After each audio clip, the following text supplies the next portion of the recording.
नमस्कार, जनपक्ष में आपका स्वागत है। मैं हूं प्रियदर्शन। दोस्तों, आज बात कश्मीर की। पिछले 2 दिनों से कश्मीर के अलगाववादी नेता यासीन मलिक का एक हलफनामा सुर्खियों में है। यासीन मलिक इन दिनों जेल में हैं। आतंकी साजिश के आरोप में, भारत के खिलाफ युद्ध छेड़ने के आरोप में उम्र कैद की सजा काट रहे हैं। तो उनके हलफनामे पे कितना यकीन करें, ये एक अलग मसला है, लेकिन ये हलफनामा कई बातों पे रोशनी डालता है।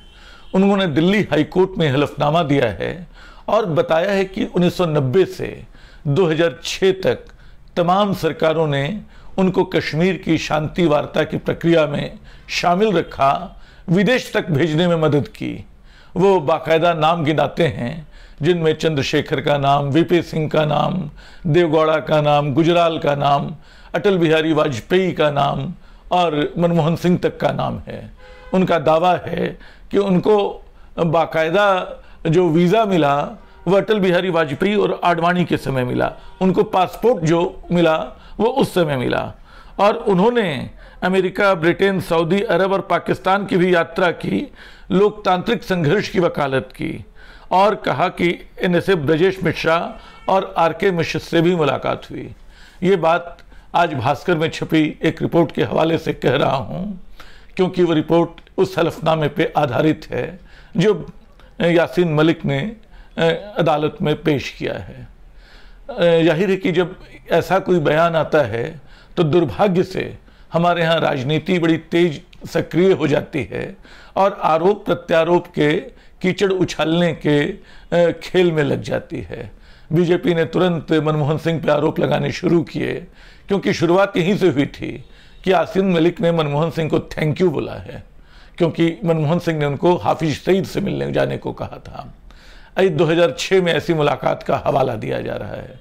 हो सकता है मुलाकात हुई हो सकता है मनमोहन सिंह या उनके समय के दूसरे नेताओं ने, जो उनके अफसर थे, उन्होंने यासीन मलिक से कहा हो कि वो पाकिस्तान जाएं और इस शांति प्रक्रिया में आतंकवाद को रोकने में थोड़ी मदद करें। ये संभव है, लेकिन कांग्रेस और बीजेपी अब आरोप प्रत्यारोप के खेल में लग गए हैं। इससे वो बुनियादी सवाल, बुनियादी मसला छूट जाता है कि हमने कश्मीर को कैसे देखा है, कश्मीर के हल की, उसके वास्तविक समाधान की दिशा में हमने क्या क्या उपक्रम किए हैं।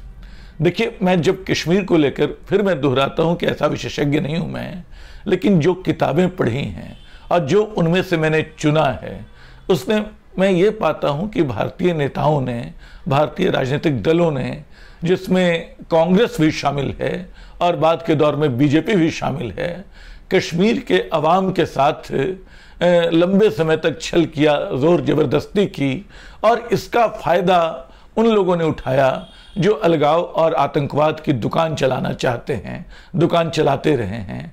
1989 के बाद जो खूनी खेल कश्मीर में शुरू हुआ, जिसके चलते कश्मीरी अवाम बदनाम हुआ, जिसके चलते आतंकवाद परवान चढ़ा, उसकी प्रक्रिया उसके बहुत पहले से शुरू हो जाती है। बल्कि आप चाहें तो इसको बिल्कुल, असल में कश्मीर के इतिहास को लेकर इतनी तरह के दावे किए जाते हैं, इतनी तरह की बातें कही जाती हैं कि समझ में नहीं आता कि हम बातों का कौन सा सिरा चुने। क्या विलय के दस्तावेज पे राजा हरि सिंह के हस्ताक्षर की बात हो, कबायलियों के हमले की बात हो, कश्मीर के अलगाव के लिए पटेल जिम्मेदार थे कि नेहरू जिम्मेदार थे, ये बहस हो, ये सारी बहसें चलती रही हैं। लेकिन एक दिलचस्प बात मुझे जो मिली और जिसका उल्लेख ज़रूरी लग रहा है यहाँ, वो रामचंद्र गुहा की किताब इंडिया आफ्टर गांधी में मिली। वो बताते हैं कि कश्मीर की जो कंस्टिट्यूएंट असेंबली थी, जो उसकी संविधान सभा थी, वहाँ शेख अब्दुल्ला ने, जो उस समय कश्मीर के सबसे बड़े नेता थे, उन्होंने एक बहुत महत्वपूर्ण भाषण दिया था।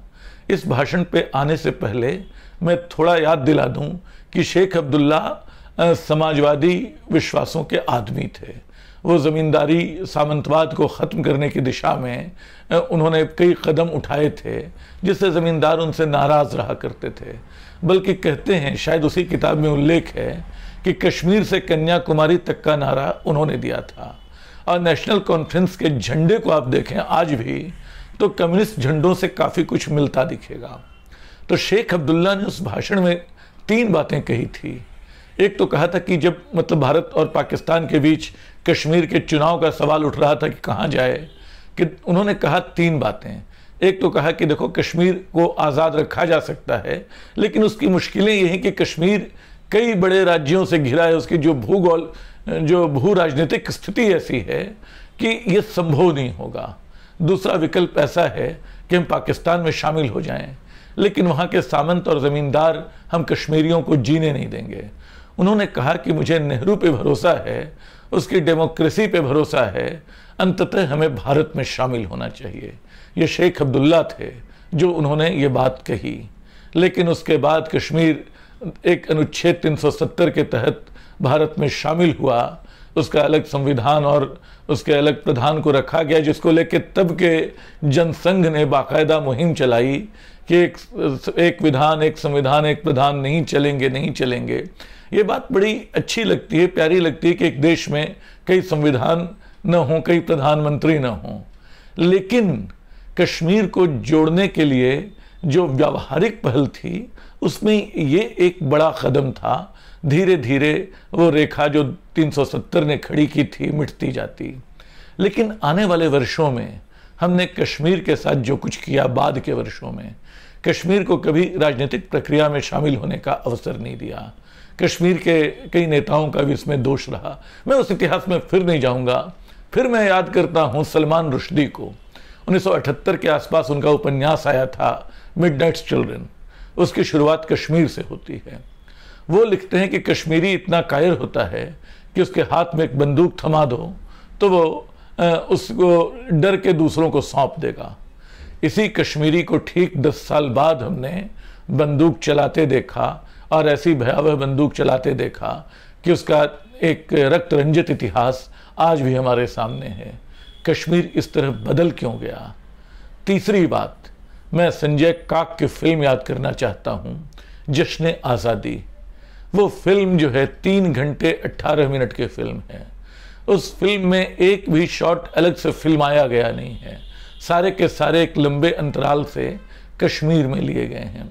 उसमें शुरुआत होती है कि कब्रिस्तान के पास एक बूढ़ा खड़ा है जो अपने बेटे की कब्र देखने आया है। बताता है कि वो HM से जुड़ा था, शायद हिज़्बुल मुजाहिदीन से जुड़ा था।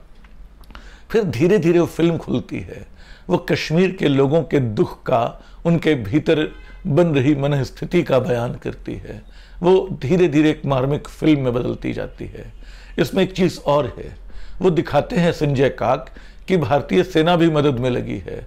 वो भी उनके बीच तरह तरह के, कभी ट्रांजिस्टर बांट रही है, कभी कोई और योजनाएं उनके लिए ला रही है। और लेकिन उस फिल्म में एक बात जो दिखाई पड़ी कि कश्मीर में जब ये योजनाएं, जब सेना कोई अच्छा काम कर रही होती है तो युवक जो हैं वहाँ के बड़ी तटस्थ, बड़ी ठंडी निगाहों से, बड़ी उदासीन ढंग से चीज़ों को देखते रहते हैं। लेकिन अचानक जब कोई मैयत निकलती है, जब कोई शव यात्रा निकलती है, तो इतनी जोर से नारे लगते हैं, इतनी जोर से मुट्ठियाँ उछाली जाती हैं, लगता है कि सब तोड़ के टीवी से बाहर आ जाएंगे। ये गुस्सा, ये चुप हुई, ये खामोशी एक बड़े तबके की है जो एक छोटे तबके को आतंकवाद की रसद मुहैया कराती है, उसको ये अवसर देती है कि आतंकी बनने की फसल बो सके। तो कश्मीर के साथ जब अनुच्छेद 370 खत्म हुआ, वो होना चाहिए था या नहीं होना चाहिए था, फिर इसमें नहीं पढ़ूंगा। लेकिन उसके होने के बाद जो कुछ बाकी हिंदुस्तान में हुआ वो शर्मनाक था। ये असल में कश्मीर भारत के लिए, यूपी और बिहार के लिए चुनावी मुद्दा बना रहा लंबे समय तक। जो कश्मीर नहीं गए, अचानक उन्होंने कहना शुरू किया अनुच्छेद 370 के बाद कि अब की छठ तो कश्मीर में मनाएंगे, अब की तो हम कश्मीरी लड़कियों से ब्याह करेंगे। ये स्थिति थी। अचानक जैसे आप किसी देश पे कब्जा कर लेते हैं, कुछ वैसा माहौल आप बना रहे थे कि कश्मीर को हमने जीत लिया। ज़रूरत कश्मीर के दिल को जीतने की है। कश्मीर तो आपके पास है ही और लंबे समय से है। उसके ज़ख्म, उसके जश्न, उन दोनों में शरीक होने की ज़रूरत है, उनको मलहम देने की ज़रूरत है। अगर यासीन मलिक का हलफनामा कुछ बताता है तो यही बताता है कि बातचीत की राह एक बड़ी राह होती है, और जिसको ट्रैक टू डिप्लोमेसी कहते हैं उसमें सरकारें लगी रहती हैं। जब तक वो रास्ता नहीं खुलेगा, जब तक कश्मीर के लोगों से आप बातचीत नहीं करेंगे, जब तक आप उनके ज़ख्मों पे मरहम नहीं लगाएंगे, और वो मरहम स्पेशल पैकेज डाल के नहीं होता है, वो मरहम जो है कुछ ऐलानों की, आर्थिक ऐलानों की घोषणा करके नहीं होता है, वो मरहम कश्मीर से जुड़ने पे होता है। उनके भीतर ये एहसास पैदा करने से होगा कि भारत उनकी परवाह करता है, भारतीय लोग उनकी परवाह करते हैं। सिर्फ वो उनकी सीमा रेखा को मिलाए रखने का मामला नहीं है, उनके दिलों को जोड़े रखने का भी मामला है।